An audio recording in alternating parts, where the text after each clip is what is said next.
Welcome, everybody. My name is Andrew Berman. I'm the Executive Director of the Greenwich Village Society for Historic Preservation.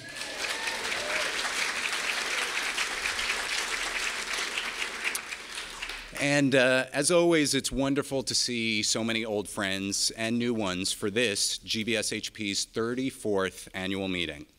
I want to thank our very generous hosts, the New School, with whom we partnered on this and many other events. And thank you in advance to our awards committee for their terrific work in selecting tonight's honorees from hundreds, literally hundreds of worthy nominations. For making tonight's event possible, I'd also like to thank the GVSHP staff, and if they're here, if they can just wave. Cheryl Woodruff, Karen Lowe, Amanda Davis, Drew Derniak, and Ted Pino. I'd also like to thank our volunteers and our photographer extraordinaire, Bob Estremera, right over there. And I'd like to extend a special acknowledgement to all the GVSHP trustees who are here tonight, who give so much of their time and talent to make what we do possible. Before we get to our awards program, it is my distinct pleasure to provide you with a review of GVSHP's activities and accomplishments over the past year, and a brief look at the year ahead. In March, a great milestone for GVSHP was the publication by Rizzoli of Greenwich Village Stories, GVSHP's new book of memories, recollections, and impressions of the village and East Village, as told by more than 60 artists, poets, musicians, playwrights, directors, and other villagers. Contributors include Lou Reed, Andrew Solomon, Mimi Sheridan, and Hetty Jones, among many, many others. Artwork and photographs by Bernice Abbott, Milton Avery, Allen Ginsberg, Saul Leiter, and Ouija are among those which grace the book. Over 1,100 people attended our book events during April, including an opening reception at Keith McNally's Morandi restaurant, and readings at the Strand, the Writers' Room, and Symphony Space. John Leguizamo, Lenny Kay, Penny Arcade, Dave Hill, Ralph Lee, and Isaac Mizrahi each read their stories to rapt audiences. The book, edited by GVSHP trustee Judith Stonehill, with royalties supporting GVSHP's work, has received rave reviews from the New York Times and Vanity Fair, and is already in its second printing. The book is also, of course, available for sale here tonight, as I'm sure you saw on your way in, and will be later on during the reception. And some of our fantastic contributors, including our MC, Calvin Trillin, Penny Arcade, Mimi Sheridan, Martika Sowen, and Lauren Belfer are here tonight and available to sign copies if you can catch them. In May, GVSHP staged its major annual benefit, our eagerly anticipated Spring House Tour. This year's, I'm glad to say, was a stunning success, one of our highest grossing and best attended ever, enabling hundreds of tour-goers to access some of the most impressive and enticing private homes in the village, while raising nearly a quarter of GVSHP's annual budget. A committee of more than 20 dedicated individuals, along with 8 generous homeowners and dozens of businesses, and more than 130 volunteers, made this incredible event possible. This was just one of many forms of support GVSHP received over the past year. Membership support, which comprises about 75% of our annual income, rose by over 16% over the past year. Over the past 10 years, the number of our members has grown by 200%, while membership support has increased by almost 600%. New members come to GVSHP through a variety of means, one of which is our ever-changing and expanding programming. This past year, GVSHP conducted 51 public programs, attended by a total of 3,200 people, a 60% increase over last year's already impressive numbers. Almost all of our programs are free, and with the exception of our members-only events down there at the bottom, open to the public. These ranged from an exclusive advanced preview showing of the Coen brothers film Inside Llewyn Davis, with a discussion with the film's location manager, to programs about the legendary East Village jazz venue, the 5 Spot, a presentation on the wooden houses of Greenwich Village, and a discussion of the history of the venerable Hotel Albert. We also continued our highly popular historic plaque program in partnership with the Two Boots Foundation. This past year, we added markers to the former site of the legendary San Remo Cafe on Bleecker and McDougal Streets, the unofficial home of many of the Beat generation's greatest writers, painters, and musicians, as well as to the home of poet Frank O'Hara on East 9th Street, where some of his most memorable pieces were written and where his colorful surroundings made their way into many of his most beloved poems. Meanwhile, the dynamic GVSHP Broker Partnership expanded its continuing education program for real estate professionals, nearly quadrupling the number of participants. This vital program allows GVSHP to help educate these brokers and realtors who play such an important role in the development of our neighborhood about the history and value of preservation. And that pays dividends for years to come. Over the past year, GVSHP's Children's Education Program continued to serve students from across the 5 boroughs in grades 1 through 7, using in-class sessions and a tour of the village to teach about immigrant history, urban development, and 19th century life in New York. Nearly half of the students who enrolled in the program qualified for need-based scholarships from GVSHP, allowing them to participate for free. And I can't stress enough that membership support really goes a long way to make that possible.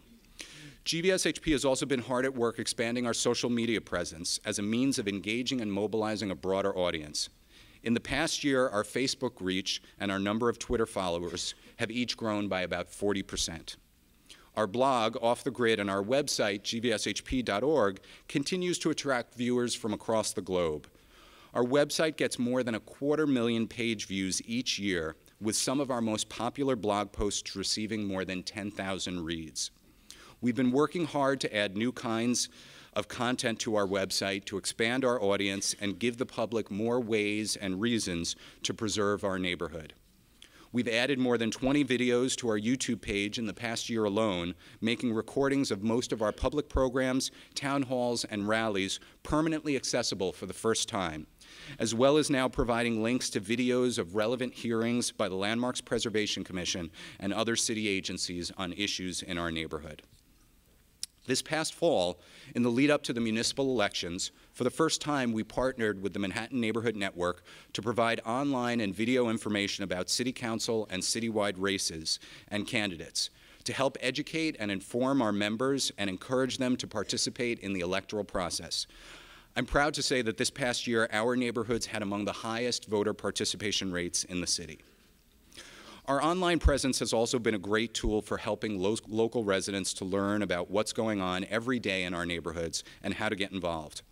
Our Landmarks application webpage is the first and still only one of its kind in the city, providing invaluable information about every single application for a change to a landmark building in our neighborhoods that require a public hearing.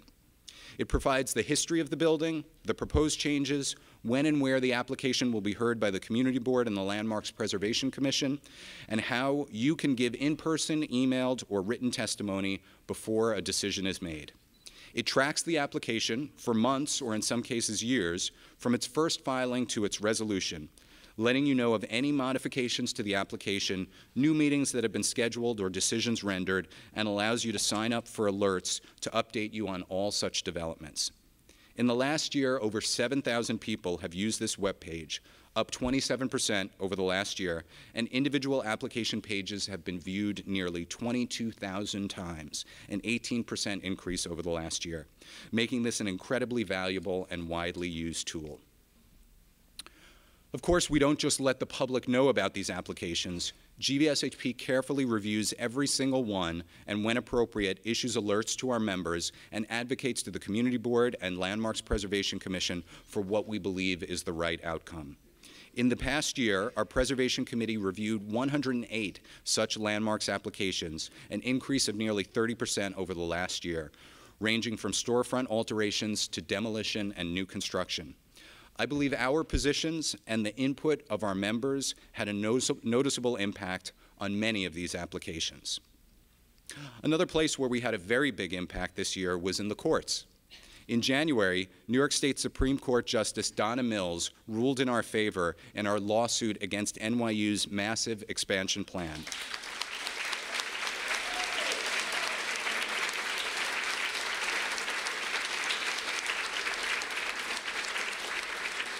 Judge Mills found that the city had illegally handed over public parkland to NYU for this project, thus significantly hamstringing the university's ability to move ahead with the entire project.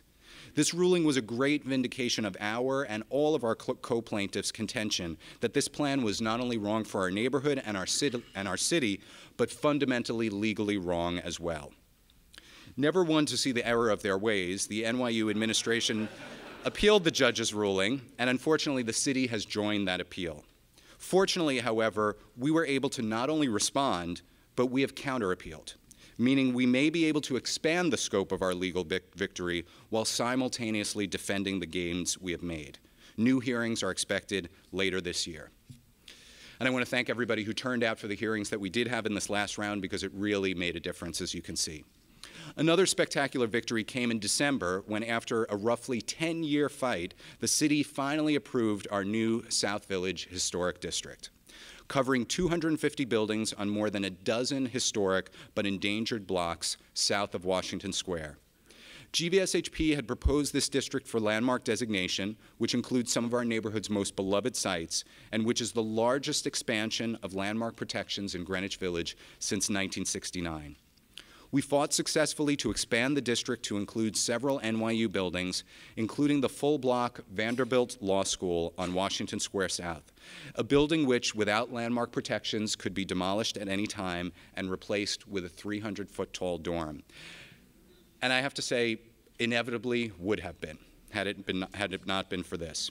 This is actually the second phase of GVSHP's larger proposed South Village Historic District, the first phase of which was designated in 2010. But earlier this year, the state of New York and the federal government each approved nearly all of our full proposed South Village Historic District for the state and national registers of historic places, offering tax and financial incentives for preservation to the entire neighborhood, and protecting against state and federal actions or use of state and federal funds that might adversely affect the historic character of the area. We had some other important victories at the Landmarks Preservation Commission as well. At 9-19 9th Avenue in the Meatpacking District and 192 7th Avenue South at West 11th Street, we were able to help prevent the Landmarks Preservation Commission's approval of proposals that we felt were inappropriate and out-of-character additions to the neighborhood. We also finally saw some important progress at 43 McDougal Street, a landmarked 1846 house at King Street, which had been abandoned and left to deteriorate for nearly 2 decades, which GVSHP and neighbors had fought for years to get the city to fix up or to force a dysfunctional owner to do so. After considerable pressure and some fits and starts, a new owner now appears poised to finally repair and restore this long-neglected historic property. Yes.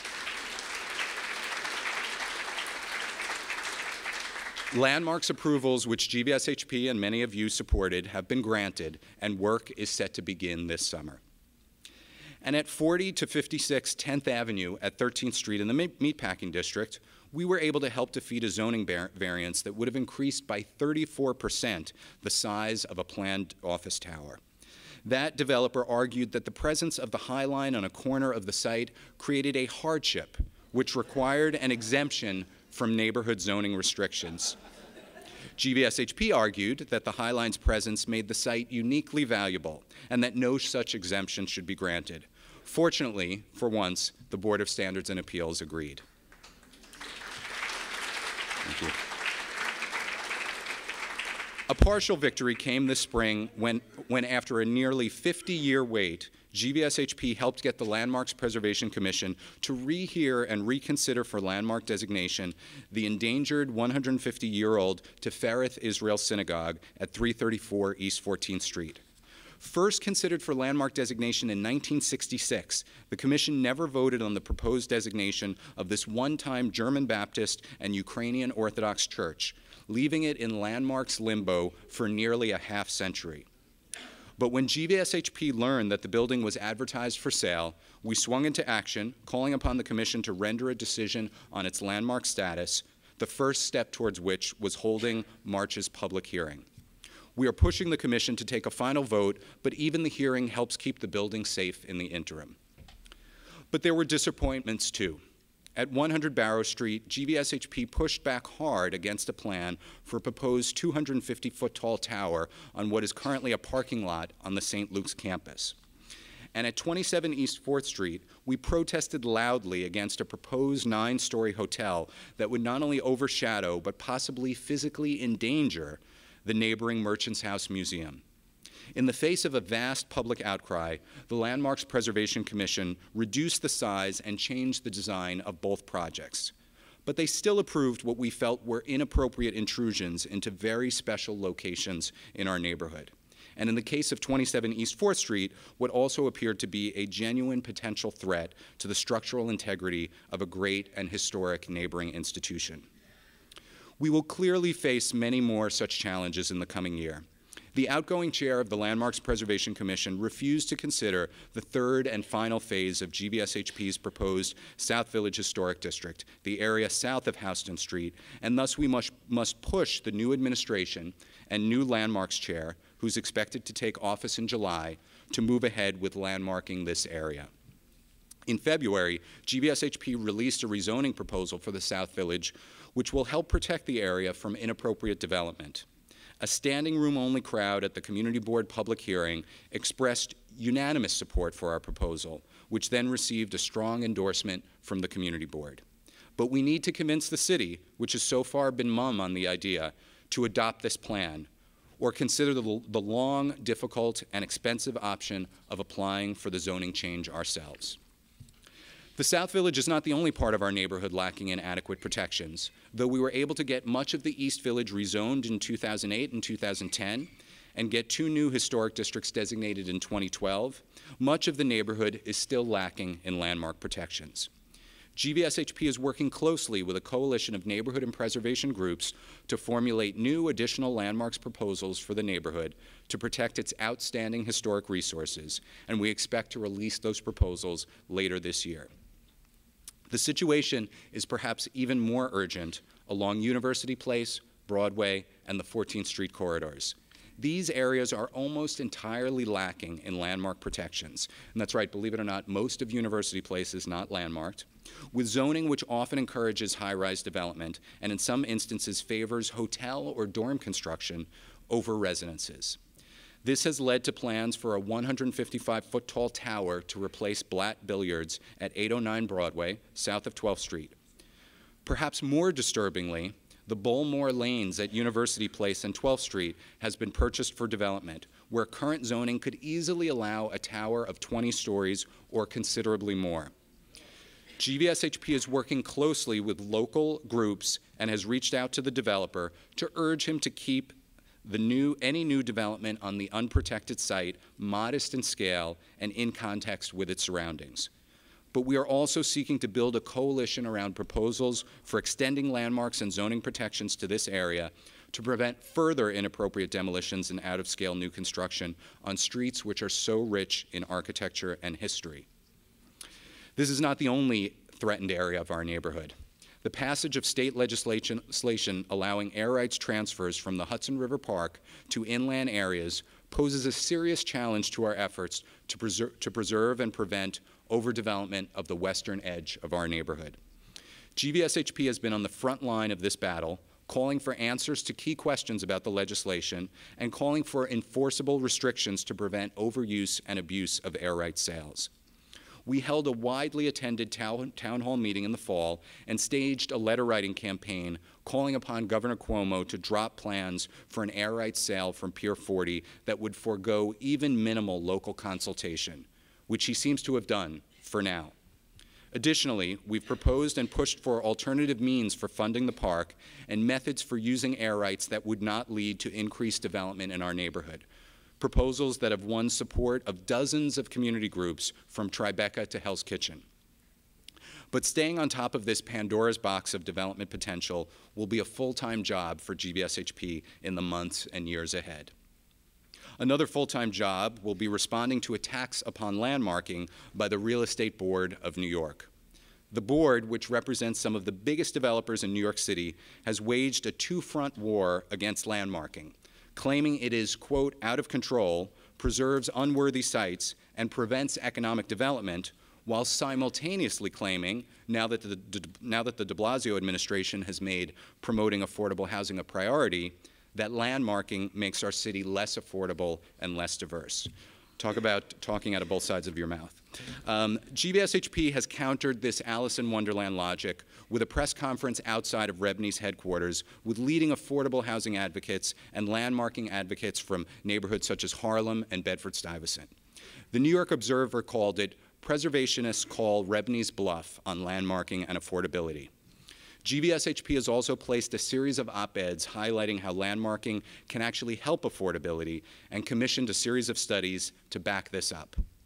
We even took our argument to the belly of the beast, accepting an invitation this fall to speak at REBNY's headquarters directly to their members, many of whom do not agree with the leadership's attacks on landmarking about preservation's inherent value. But given REBNY's vast resources and single-minded focus on diminishing landmarks protections, as well as the de Blasio administration's very intensive emphasis on affordable housing, this is an issue GVSHP will need to continue to tackle head-on in the coming year. We must convince the powers that be that preservation is compatible with other goals like affordability and must be a part of our city's planning and future. The new administration's approach to landmarking still very much remains to be seen, as the mayor's appointee as chair of the Landmarks Preservation Commission is not even expected to take office until July. But GVSHP has already reached out to the new mayor to urge key reforms in the landmark system, from speeding up the landmark designation process so that historic sites are not lost during the waiting period, to ending the practice of not allowing the public to comment upon revised landmarks applications before they are voted upon, as was done with the Merchant's House and the St. Luke's proposals, to making information about landmarks hearings, applications, and violations more accessible to the public. And of course, we must continue on a daily basis to monitor every single one of the over 6,500 buildings in our neighborhood for any new demolition or construction permits, so that we can be sure to take swift action if needed. At the same time, we must keep tracking every one of the over 3,000 landmark properties in our neighborhoods every day for any new applications for approval for major changes, so we can inform the public, evaluate the proposal, and weigh in through the public review process. That's just a portion of what we have done, and what you, our members, have made it possible for us to do, as well as what we must continue to do in the year ahead. But with your support and assistance, I'm confident that GVSHP will be able to rise to these challenges and continue to make progress, to document, celebrate, and preserve what we hold dear about our neighborhoods. I hope you'll remain by our side as we forge ahead. Thank you.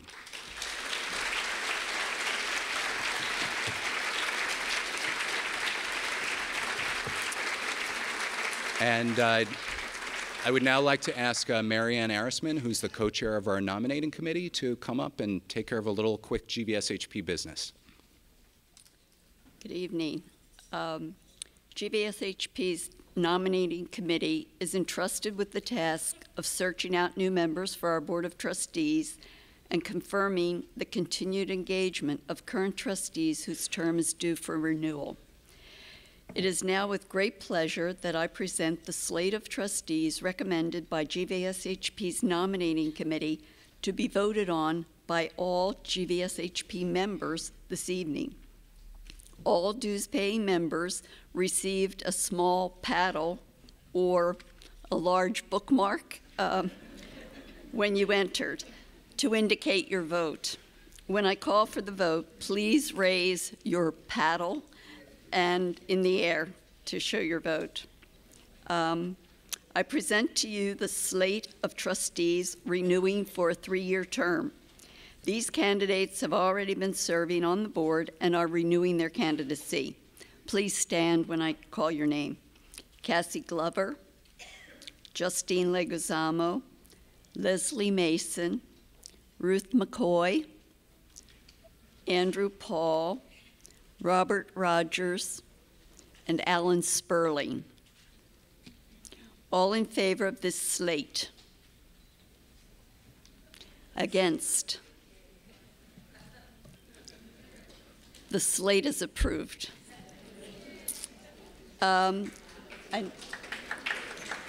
you. I now present to you the slate of trustees renewing for a 2-year term. These candidates also have already been serving on the board and are renewing their candidacy. Please stand when I say your name. Elizabeth Eli, Tony Zunino. All in favor of this slate? Against?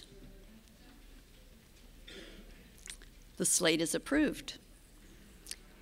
Next, I am pleased to present 3 new candidates for a 3-year term for GVSHP's board. Dick Blodgett, a member of GVSHP's Preservation Committee, a writer, editor, and journalist specializing in history and business. Thank you, Dick. Kyung Choi Bordes, a member of GVSHP's Benefit Committee, a filmmaker and conservationist, and a village homeowner. Thank you, Kian.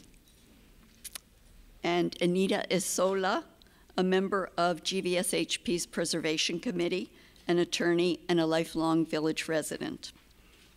All in favor of this slate? Against? Thank you. The slate is approved. Thank you very much.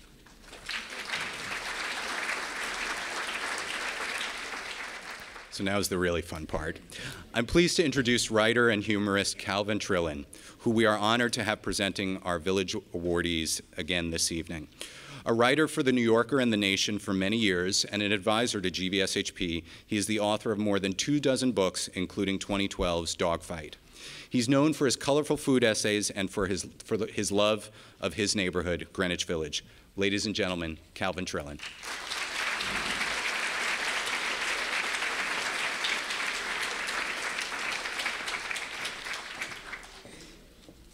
Thank you, Andrew. I try to go to the PS3 antiquarian book sale every year. My daughters went to PS3, and I always find something interesting. A few years ago, I came across an English-Yiddish dictionary, not one of the joke ones like Dictionary Schmictionary, but a real one. And I opened it up, and it came to the word mies, ugly. Miska is an ugly person. And the first definition was ugly, and the second definition was beautiful. And what a language. And of course it says to fool the evil eye.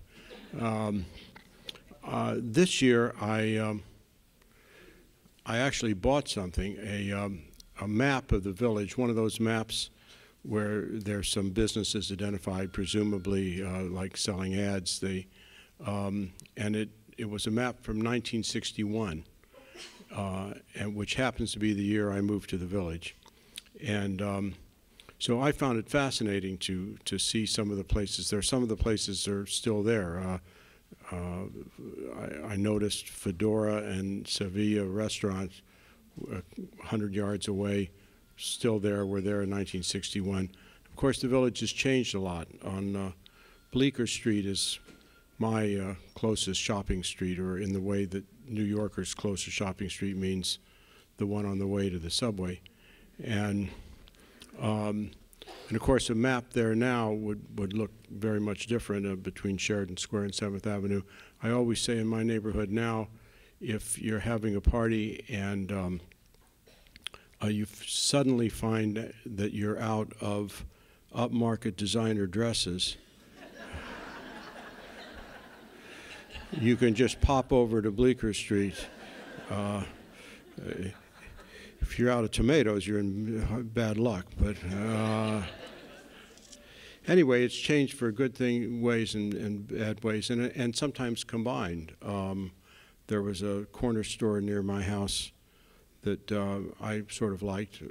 Middle Eastern people ran it, and the only problem with it is that there were often two or three rough-looking guys standing out in the corner talking, and then they went out of business or the rents raised or something, and in came a place that in huge letters said tiramisu. And I thought, tiramisu, this is like a parody of what's happened to the village, tiramisu. But then I realized the rough-looking guys no longer hung around there because they wouldn't hang out in front of a place that said terrorists. They would destroy their street cred. So these things are mixed blessings sometimes. In 1961, also, not only did I move to the Village, but LaMaMa Experimental Theater Club was founded by clothing designer and Louisiana native Ellen Stewart. I don't think she's the only clothing designer who does not have a store on Bleecker Street. She founded it so that her brother and his friends would have a place to perform, and it was in a place on East 4th Street, and it was pre-off-Broadway theater. It was before that phrase came on, and her vision was to create a truly international theater and art gallery that promote international peace and understanding. It was the first artistic home of many artists, including Sam Shepard, Lanford Wilson, Philip Glass. Today, LaMaMa is home to 18 repertory companies and produces a new play every 3 weeks. Thanks to Ellen's habit of saving everything, the theater now has a large archive of old posters, scripts, props, and costumes. Their collection has proved invaluable to students of early off-Broadway theater. It's gained an international reputation by producing inexpensive experimental productions here and abroad. Ellen died in 2011, but her legacy carries on. And here's the plaque says, LaMaMa is presented a Village Award for its pioneering and enduring leadership and service to the theater community and for more than half a century of groundbreaking performances.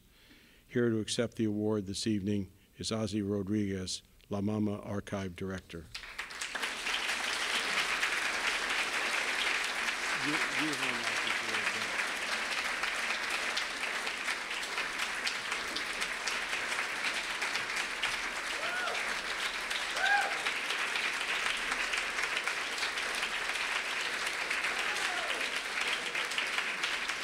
I have a very short time, and so I'm going to speak very quickly. LaMaMa is 52 years old. We've done over 4,000 productions. Harvey Fierstein, Sam Shepard, Jean-Claude Van Natali, Tom O'Horrigan. These are some of the names that came out of there, including Bette Midler, Diane Lane, many of the artists who you've known. Ellen opened every show with this little speech. Good evening, ladies and gentlemen. Welcome to LaMaMa Experimental Theater Club, dedicated to the playwright and all aspects of the theater. By all aspects, she meant all people, all aspects of any functioning art, and people from all over the world. The other thing she did was, very quickly, she introduced a new way, a new form, a new approach to the American cultural understanding of what art is at a time when it was absolutely critical. It was a time of the Vietnam War, it was a time of feminism, it was a time of the gay liberation, it was a time of civil rights. All of these people, all of these artists who had an opinion about any of these subjects were welcomed. The door was wide open. It has remained open and hopefully will continue to remain for another 50 years. Thank you so very much. I'm sure she'll be pleased. Thank you. Thank you.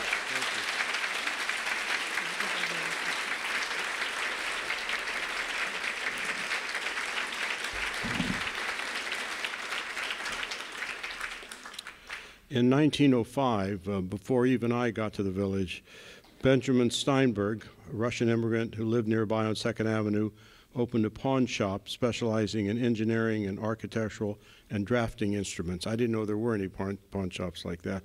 It was less likely to get stolen goods, I guess, than most pawn shops. His son, Harold, turned the business into an artist supply house. It was a shrewd decision because the neighborhood was becoming the center of New York City's art district, with many of the most innovative American artists working and living nearby. They purchased the building at 62 3rd Avenue. This is the key to multi-generational business ownership in this city, I'm afraid. Purchased the building at 62 3rd, so they couldn't be forced out with rent. Steven Steinberg Benjamin Steinberg's grandson, now runs the store with help from his sister Marcia. Stephen remembers making bicycle deliveries to Franz Klein and Willem de Kooning as a child. Stephen's son, Doug, is the fourth generation Steinberg to be involved in the business. Today, New York Central Art Supply offers one of the most extensive and well-priced selection of art paper in the country and is the go-to place for unique and hard-to-find art materials. Its sales staff of working artists is considered one of the most knowledgeable in this art supply business. This reads, New York Central Art Supply has presented a Village Award for more than a century of providing artists with the most comprehensive stock of supplies and instruments available, and thereby keeping the creative spirit of Village strong. Here to accept the award this evening are Doug Steinberg and his father, Steve Steinberg.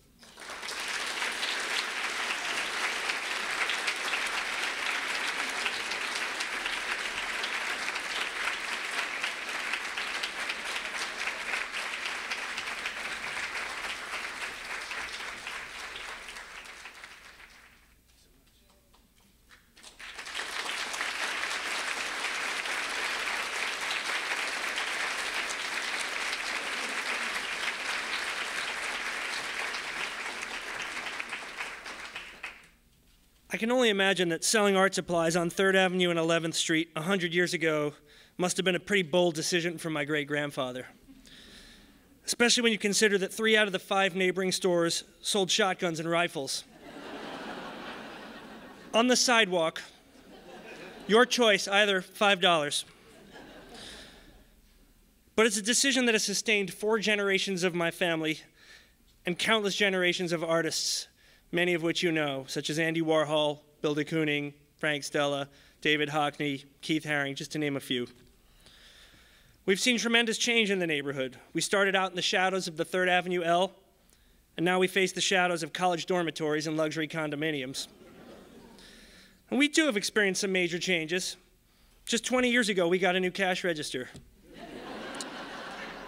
It even prints receipts on paper. I think the old one used papyrus, which, by the way, we sell up on the 2nd floor in the paper department. In the words of one longtime customer, there are parts of the store that look like they've been neglected for 50 years. Please never change that. On behalf of my father, Steve, and our entire family, we want to thank the Historical Society for this great honor. And we'd also like to thank our wonderful longtime employees, many of whom live in the neighborhood, and most of all, our customers, many of them who have built their careers and their lives in the neighborhood and continue to live there. A quick parting thought, our business faces tough times, as do many older family-run businesses in the city, but we are confident that just as we've helped the neighborhood thrive, the neighborhood will continue to help us thrive. Thank you again for this great honor, and congratulations to all our fellow winners tonight. Thank you.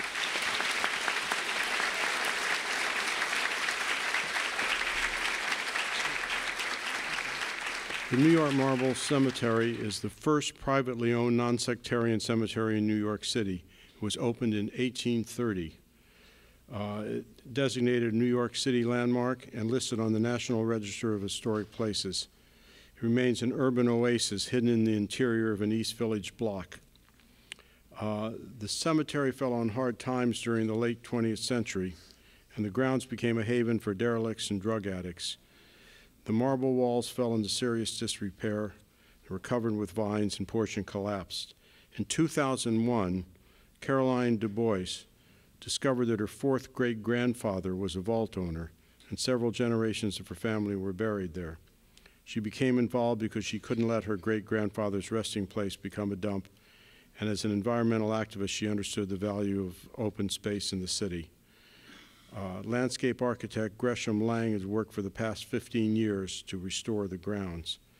The cemetery is now open to the public during its regular open gate days once a month in the spring and summer, and has participated in Open House New York every year since its inception.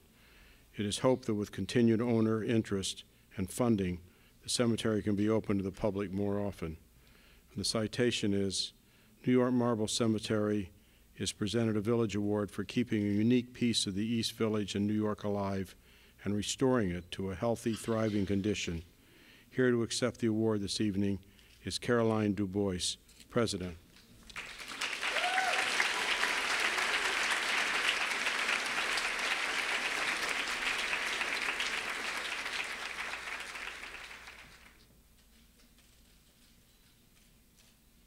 Thank you.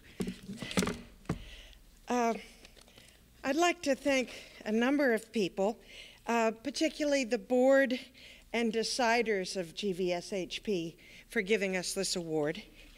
In particular, Tom Burchard, I don't know where you are tonight, and Gary Shea, who came in person to interview the cemetery and chat with a number of the owners. Well, I'll explain owners. I want to also thank the trustees, the owners, and the supporters of New York Marble Cemetery for keeping the dream alive through thick and thin. In particular, I'd like to thank Gresham Lang, our landscaper, for improving the grounds into a secret garden worthy of your attention. And he really has been with the cemetery for more than a dozen years, as has Joan Berkowitz, who's our historic preservationist, whose first job was here at GVSHP as an intern. So what I want to tell you is that I stand on the shoulder of giants, because recently we've had two trustees who really have done more to bring the cemetery to the awareness of the public than anybody else. The first is Peter Lequier, who is now trustee emeritus. He has served for 37 years. He's an architect from Vermont, and he, for the sole trustee for most of that time, was the only person with the key and the checkbook to the cemetery. And yet, he managed to commission an historic structures report. He had steel girders brought in to support the walls when they were collapsing, and to attract the interest and support of the New York State Department of Cemeteries when we were at our lowest ebb of neglect. Collapsing walls, overgrown with vines. And at that time, Peter didn't know another single living descendant until Anne Wright Brown marched in. She was searching for her ancestors. She's a genealogist and beekeeper from the Chesapeake Bay and owner of 2 vaults. And she came along in 1997, wondering why the cemetery was such a mess. And Peter immediately made her a trustee. And together they went to work finding more owners. And since then, Anne has published an inventory of every burial with biographical information. She started a newsletter. She compiled statistics on the causes of death, occupations, and civic involvement of the organizations by our very early owners, including New York University, which was founded just up the street from the cemetery by the very same people who founded New York Marble Cemetery in the very same year. She went on to compile nearly 300 paintings and photographs of our permanent guests, their newspaper advertisements, and from their stores, and portraits of their ships. Now, I have a section here called Fun Facts. We have more than 2,000 people buried in the cemetery, which was established in 1830 by the first generation of prosperous merchants in New York City after the American Revolution. Each family bought their own underground marble vault. It is the size of a big SUV car. Everybody who goes in has to be in a biodegradable container, and so it can be used for all of your generations for years and years to come. In fact, their descendants are still owners. So my 4th grandfather was an owner. That makes me an owner, and my 200 cousins who I've never met are also owners. But you too can be an owner. This is our advertisement. We have 2 empty vaults for sale in case anyone is interested in becoming a new owner. And of course, we're constantly looking for old New York cousins and owners who might not even know their owners. But what does this award mean to the cemetery? We're already a New York City landmark on the National Register of Historic Places, but this award gives us another ethical level of protection for civic awareness and moral duty to protect our history against the forces of destruction which are all around us. Our 180-year-old marble vaults and 12-foot marble walls are our most important features. There's not much we can do to protect them from acid rain or the vibration of truck traffic down 2nd Avenue, but we can certainly defend ourselves with your help from man-made destruction. We wish very much to be included in the proposed expansion of the East Village Historic District. There's another marble cemetery, New York City Marble Cemetery, which is our younger sister. It's a block away, twice as large. You can see it from the street. You can't see us from the street. You have to walk down an alleyway. But they were included and we were omitted, and no one can quite tell us why we were omitted. However, when we are included in the new district, and I'm sure we will be someday, then protections will attach to the low-rise buildings which are our neighbors and surround the outside of our wall, and protect them from becoming skyscraper hotels, which are threatening our wall stability. And for example, when the Bowery Hotel was built in approximately 2000, the blasting for their cellar pit displaced our mutual neighbor, Kenton Hall Homeless Shelter, off its foundation by 1 inch. And we have no idea what it has done to our vaults. And that's just side by side. Until recently, the engineers of the 2nd Avenue subway thought we were just a vacant lot and were planning to put their escalators up through our vaults. Little realizing that it would just open up a speedway for our ancestors to rush downstairs and haunt the entire subway system. But seriously, any blasting of subway tunnels could affect our stability, and we are recommending that they move the station closer down to Houston Street, not right under our vaults. Anyway, we are very grateful for this award, and I invite you to all come to our next Open Gate Day, which happens to be next Sunday, June 22nd, from 12 noon to 4 p.m. Thank you very much. Thank you. I know I went on. The storefront that houses Pino Prime Meats has been a butcher shop for at least 100 years. Pino Cinquemani took over the butcher shop from his friend Mario and now runs it with his 2 sons, Saul and Leo. Pino was raised on a farm in Italy. He came to America on his honeymoon, and he says he's still on his honeymoon.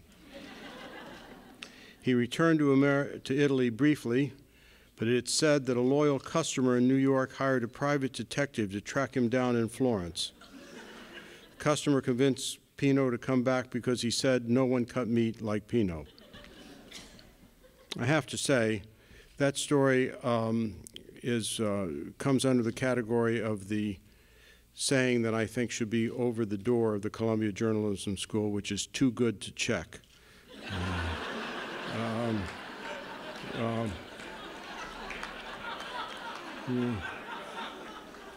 Since that time, Pino has managed to establish a name for himself and serve hundreds of devoted customers every day. The shop has made a cameo appearance in a couple of movies. It has also been featured in numerous cookbooks, the authors of which are all customers. Every evening, they shave a layer of wood off the butcher block. That's Pino and his people, not the customers. Hence the sawdust on the floor. Last year, together with several neighborhood residents and customers, Pino and his family successfully fought off a rent increase that would have forced them to close. They were able to sign a 5-year lease, so they are safe for another 4 years, but they can't be certain they'll survive another threat and are anticipating another battle. The citation is, Pino Prime Meats is presented a Village Award for more than a century of providing extraordinary products and customer service to its customers in the historic South Village. Here to accept the award this evening is Leo Cinquemani.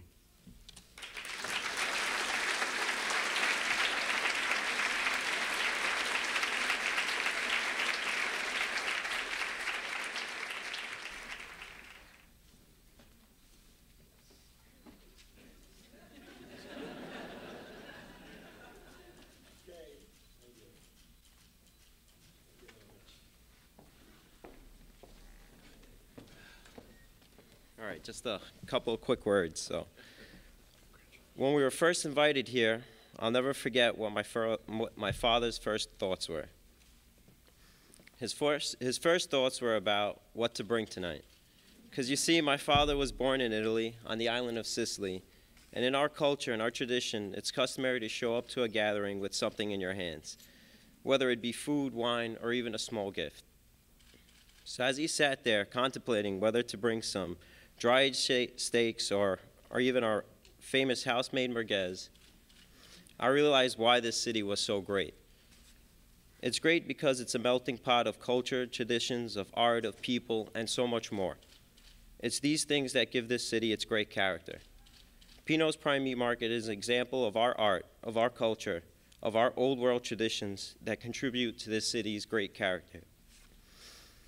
And it's because of great people who come together as a community or as an organization like the Greenwich Village Society for Historic Preservation that help keep this city's character alive and vibrant. With that said, on behalf of my dad, my brother, and I, we'd like to thank this great organization for this honor. We'd also like to give a special thanks to Sylvia for nominating us, and a special thanks to Elizabeth for communicating to the board on our behalf. Thank you.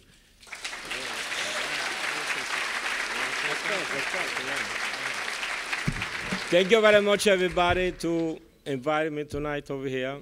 And in 1973, I got married in Sicily. I come to New York City for honeymoon. In July 1st, it was 104 degrees. Next day, I want to go back to Italy. But my wife and my brother-in-law and my family, they say, oh, come on, come over here. We buy you a fan, we buy you air conditioner. So I'm like, okay, fine. So since that time, it's already about 40 years. I'm here, look, I have 2 beautiful sons, and my wife and my daughter, and I have 2 daughters. And we love the butcher shop like a family. But like you say, in New York City, you know, everything becomes so expensive. It's very difficult to make a living, especially the landlord that raise your price like crazy, you know. And about 6 months ago, they wanted me out because I put a sawdust on the floor. And they said, oh, you daughter the whole street on Sullivan Street. What's the matter with you? They said, my grandfather used to put a sawdust on the floor. I'm about 100 years old and nobody say anything. I don't know now, you know. Thank you very much, everybody, to invite us tonight, okay? Thank you.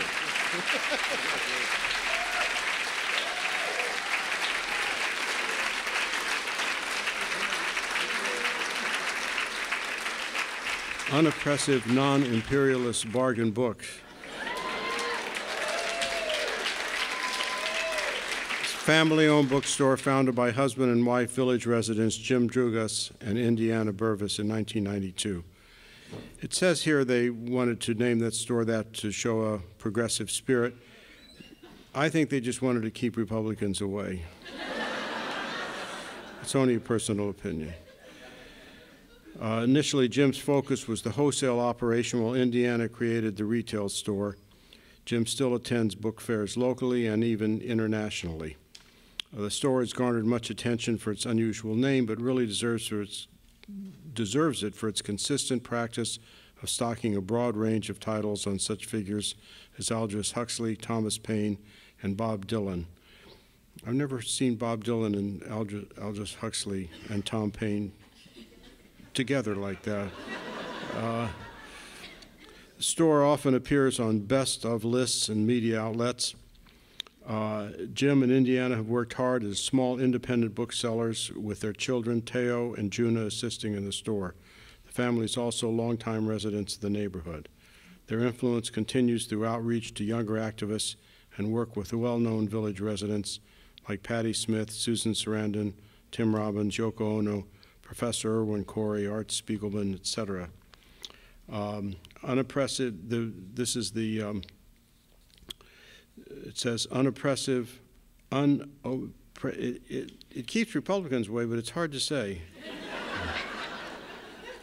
Anyway, the citation reads, unoppressive, non-imperialist bargain books has presented a Village Award for providing a unique, eclectic, and unabashedly an independent bookstore that's accessible and affordable to all. Here to accept the award this evening is Jim Drugas.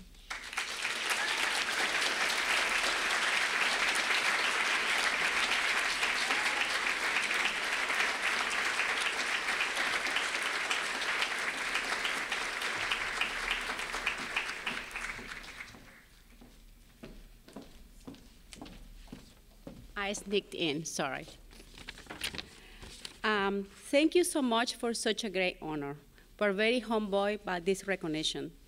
The bookstore started as our baby, long before we had our own children.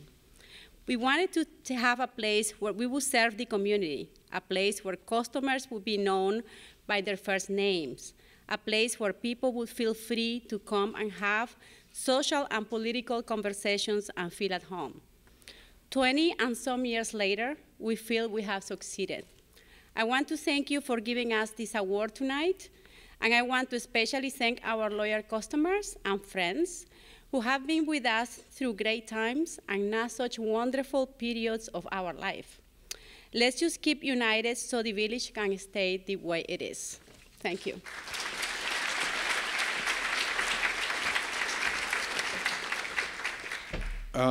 We've been talking about getting this award to everyone we meet for weeks now, and we were hugely honored. It's here in New York City, in the center of the universe, in the center of alternative culture here in the village.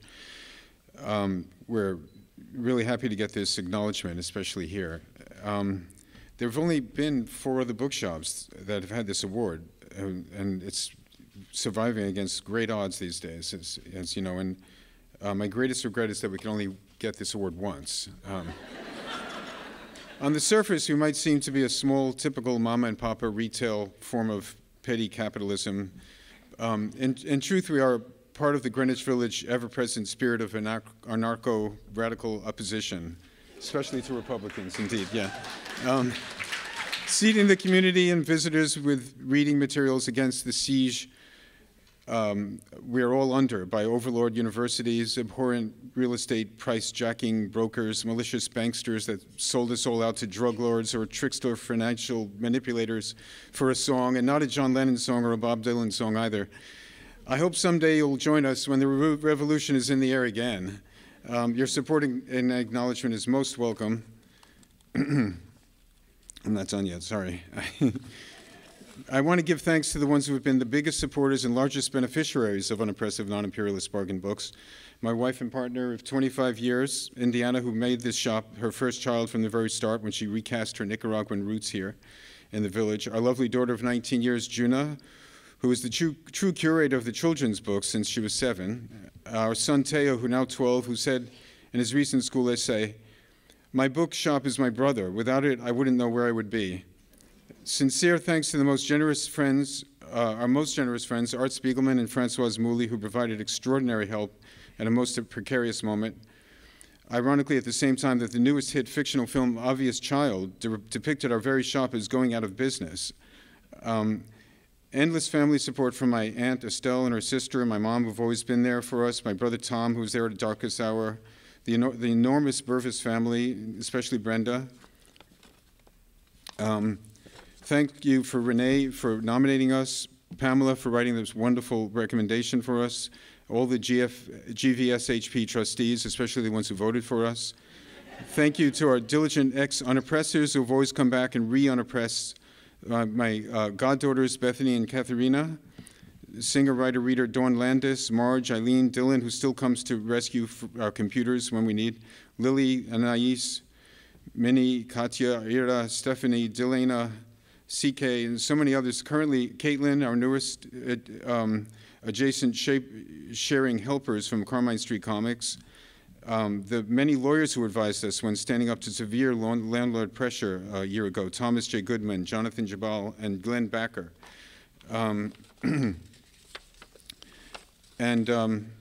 Finally, our thousands of devoted patrons, so many yearning to live here but can't afford to, and tell us that deep down they're really of the village.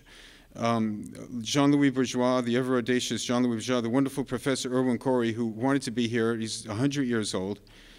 His doctor made him stay home tonight, but he always calls to take a ride in the ever-stinky, unoppressive minivan. To our most recent loss, Amira Baraka, whose smile is ingrained in the memories of our bookshelves. And I'd like to end with a quote from our shop's resident poet spirit, William Blake, who famously rescued Tom Paine from prison by warning him to leave London just in the nick of time so that Tom could die right here in the village of old age. Blake's epic prophecy from over 200 years ago: "Rouse up, young men of the new age, set your forehead against the ignorant hirelings, for we have hirelings in the camp, the court, and the university who would, if they could, forever depress mental and prolong corporal war. Painters on you I call, sculptors, architects, suffer not the fashionable fools to depress your powers by the prices they pretend to give for contemptible works, or the expensive advertising boasts that they make of such works. There is a class of men whose whole delight is in destroying." And then Blake says, "If we are we are redeemed if we are but just and true to our own imaginations." Thank you.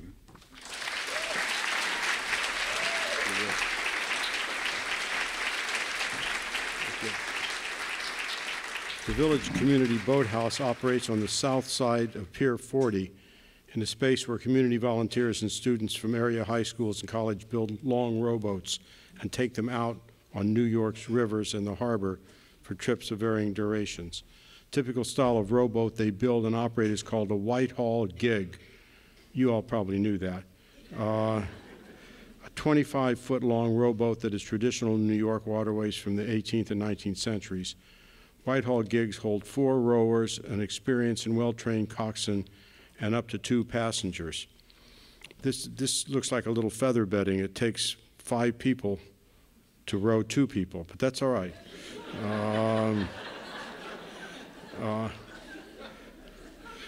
Village Community Boathouse is open for rowing from April through October on Sundays and on Tuesdays and Wednesday evenings. It is free to the public, although donations are gratefully accepted. Its predecessor, and Village Community Boathouse, its predecessor is called Floating the Apple, have been in existence for more than 15 years and predate the Hudson River Park. Last year, more than 1,500 people enjoyed the unique experience of New York from the water.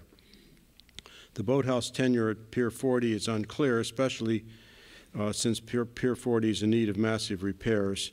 It has a month-to-month tenancy now that's free at the pier, but it means that they could be evicted at any time. The boathouse operates entirely on a volunteer basis. Being out on the water provides a unique perspective on our city while participating in strenuous exercise, both in boat building and rowing, that builds teamwork and provides a hands-on education about a unique slice of history. As the president, Sally Curtis, says, the main thing is getting people on the water. The citation says, Village Community Boathouse is awarded a Village Award for its unique and accessible way of connecting the village to the Hudson River and New Yorkers with our maritime history.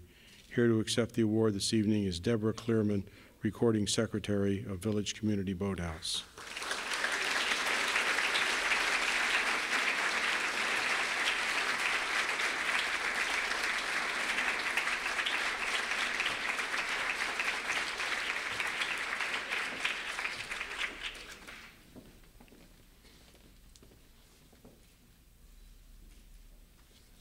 On behalf of our board, right here, Sally Curtis, David Shahigian, Rob Buchanan, I want to thank Andrew Berman, the staff, the members, the trustees of Greenwich Village Society for Historic Preservation, that you guys do so much to preserve the quality of the life in the village where I happen to live.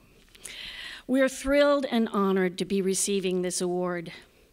The Village Community Boathouse has occupied a space on the south side of Pier 40 in one form or another for more than 15 years. We build and row traditional wooden rowboats, which we use to fulfill our mission of providing free public access to the Hudson River estuary. 3 times a week during rowing season, anyone can show up at Pier 40 and row with us. After a brief orientation, they don life jackets, climb down a 12-foot ladder into the boat, set their pins and rings, they've just learned what these are, toss their oars, and they're off. 4 oarsmen, each wielding one long oar. A seasoned coxswain, a member of VCB, coaches them as they row around the embayment, getting the feel of it, often catching a crab or two. A nautical term, you can Google it when you get home. Then the coxswain asks, "Are you ready to go out on the river?" Bounding over wakes and waves, dodging traffic in the shipping lanes, the rowers feel the power of the wind and tide, great forces of nature sweeping through the heart of New York City. The city will never look the same to them. In the winter, we move inside, into our large shop on Pier 40 to build the boats. Again, the public is invited to participate under the guidance of VCB members, learning how to use power tools, carving planks, bending them around forms, filling the cracks with peanut butter, actually a mixture of epoxy and sawdust. Many hands make light work. With each week, what we are building looks more and more like a boat. Our activities and programs enhance the quality of life in Greenwich Village and remind people of the rich maritime history of the Greenwich Village waterfront. But VCB's existence is under threat. Pier 40, its parking facilities, once a major source of revenue for Hudson River Park, is crumbling. Over the years, park administrators, developers, and community leaders have floated various schemes to repair and maintain Pier 40 and to support the park. Somehow, the public boathouses on the pier, which last year put more than 30,000 paddlers and rowers on the water, have been mostly overlooked in the discussions. Pier 40's south side embayment is the best and safest water access point in the entire Hudson River Park.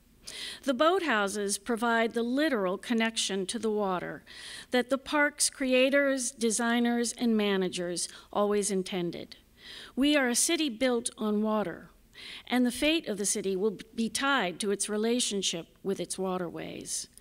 The preservation of free public access to the water and adequate indoor space for community boating groups should be a central requirement of whatever development scheme is ultimately adopted for Pier 40.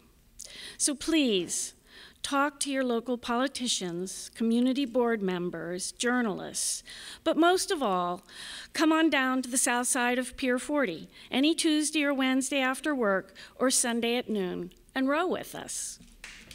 Thanks.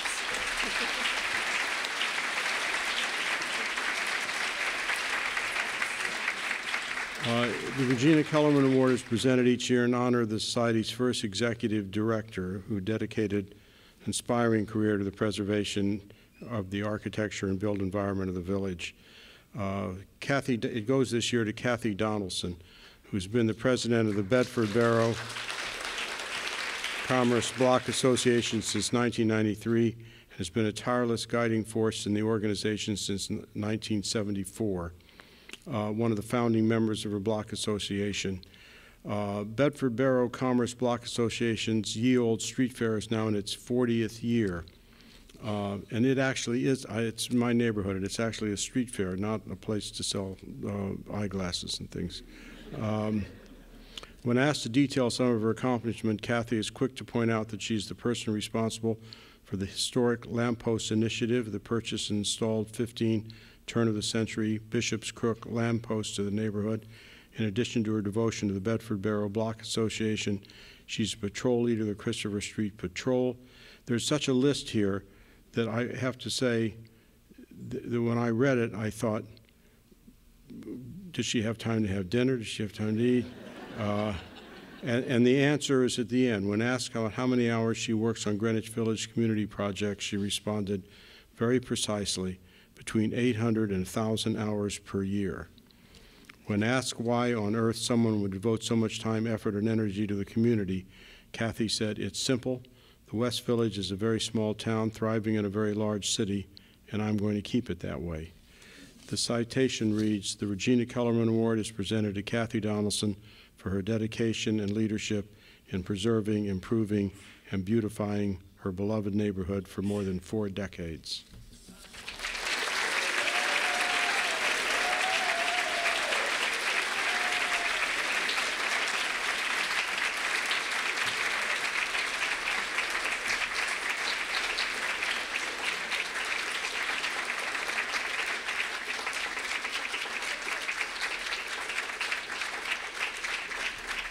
I share with the society its values of community, of culture, of history, and a profound respect for a strong sense of place.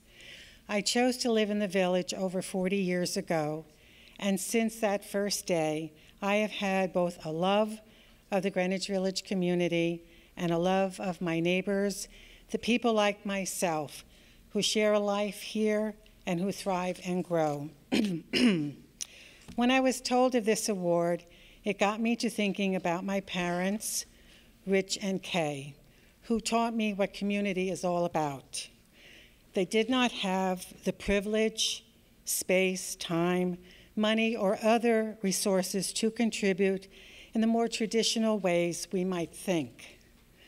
My dad was the superintendent of a senior citizen's residence. He regularly visited people whose only connection to him was that they were on in years and fragile. He checked in on them to ensure they were okay, to greet them and to offer a helping hand when needed. It never occurred to him that what he did was extraordinary. And then there was Mom. My mom, too, had a strong sense of community. Once, when visiting a local nursing home to attend to a friend who was on the mend, she noticed several residents in the lobby sitting by themselves. She saw how lonely they were, so as much as she could, she would go back to the nursing home and visit. Mom loved people and loved to talk, and I know they loved talking to her. I could give you other examples, but I think you get a sense of them. So tonight, I humbly accept this award in their name.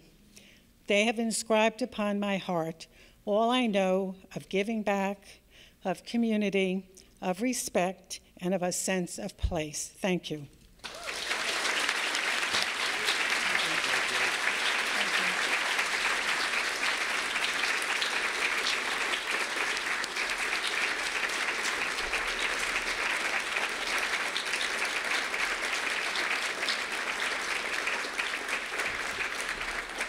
And now, my congratulations to all the winners, and I give you Andrew Berman.